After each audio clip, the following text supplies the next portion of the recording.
भ्रष्टाचार से सब बर्बाद है, भ्रष्टाचार से सब बर्बाद है। क्या देश अब भी आजाद है? आप लोग क्या सोचते हैं, क्या हम आजाद हैं? इन काले ब्रिटिशर्स से उनके शिकंजे में इस कदर कस गए हैं कि हमें निकलना मुश्किल हो रहा है।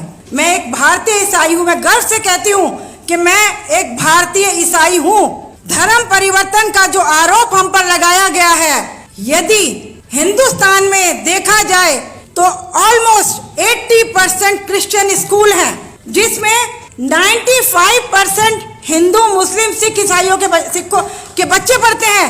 5% हम ईसाइयों के बच्चे पढ़ते हैं। बड़ा अफसोस हो रहा है आज मुझे इस लांछन को सुनते हुए कि काश हम धर्म परिवर्तन करते तो पूरा भारत ईसाई होता, पूरा भारत आज ईसाई होता। और आज ऐसे लोगों को ये लोग धर्म परिवर्तन के नाम से नवाज रहे हैं। बड़े अफसोस की बात है, हमारे ईसाई स्कूलों से ये सारे नेता लोग निकले हैं। हमारे ईसाई स्कूलों से पढ़ पढ़ के आज ये विदेशों में बड़ी बड़ी शिक्षाएं ले रहे हैं। विदेश किसके हैं? तो साथियों, इस चीज को हमने सोचना है। समानता का अधिकार तो इन्हें पता नहीं है। एक सवाल मेरे दिल में हमेशा कहता है, मैं अपने आप से सवाल करती हूँ कि ये कहते हैं anti conversion law.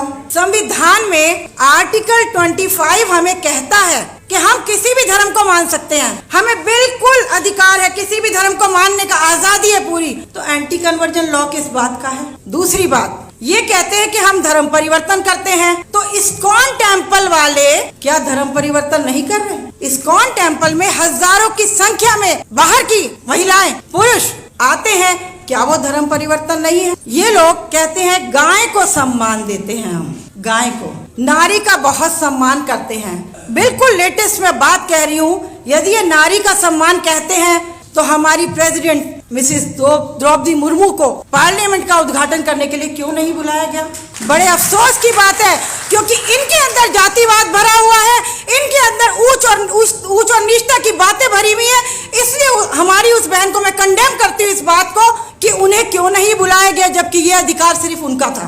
Bilkis Bano, Asifa, आज इनकी जबानें नहीं खुल रही। क्यों नहीं खुल रही?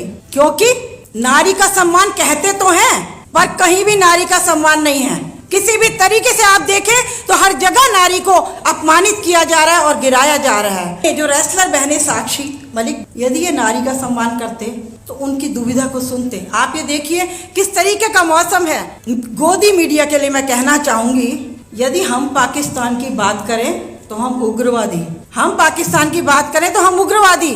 जब इमरान के किस्से चल रहे थे, उधर हमारा मणिपुर जल रहा था, एक भी मीडिया ने मणिपुर का कुछ नहीं दिखाया। पाकिस्तान की बातें करी जा रही हैं। तो क्या इस गोदी मीडिया का कोई इलाज नहीं है? क्या कोई अगली सरकार आएगी तो ये गोदी मीडिया क्या उस सरकार में काम नहीं करेगा? हिजाब पर किस तरीके से तंज कसे जा रहे हैं, स्कूलों में लड़कियों को किस तरीके से बेइज्जत किया जा रहा है, क्या ये है हमारे भारत की हकीकत? क्या इस तरीके से लड़कियों को, बहनों को अपमान किया जाएगा? हमें कहते हैं कि हम धर्म परिवर्तन कहते हैं। मैं अभी लेटेस्ट आपको एक इंसिडेंट बता रही हूँ, ये भारत का कानून बता रही हूँ मैं आपको, कि अभी 1 महीना पहले एक प्रार्थना सभा चल रही थी गाजियाबाद में, खोड़ा कॉलोनी में।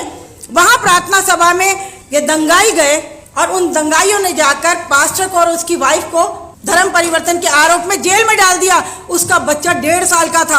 आप ये सोचिए, 1.5 साल का बच्चा अपनी माँ के साथ जेल में है, क्या होगा उसका फ्यूचर? कहाँ है सरकार?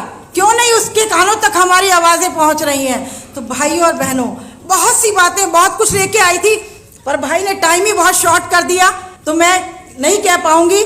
बस इतना जरूर कहूंगी, जो पहल आप लोगों ने की है, तो थोड़ा ये ध्यान रखिए, जिन पॉलिटिकल लीडर्स को आप बुलाते हैं, तो आज हमें एक ही चीज से बचना है, और वो चीज है कि एक पार्टी को छोड़ के जो बाकी पार्टियां हैं, उनमें जहां जहां जिसका स्वामित्व है, जहां जहां जिसका मतलब एक्टिव है सबसे ज्यादा, उन लोगों को हमें सपोर्ट करना है।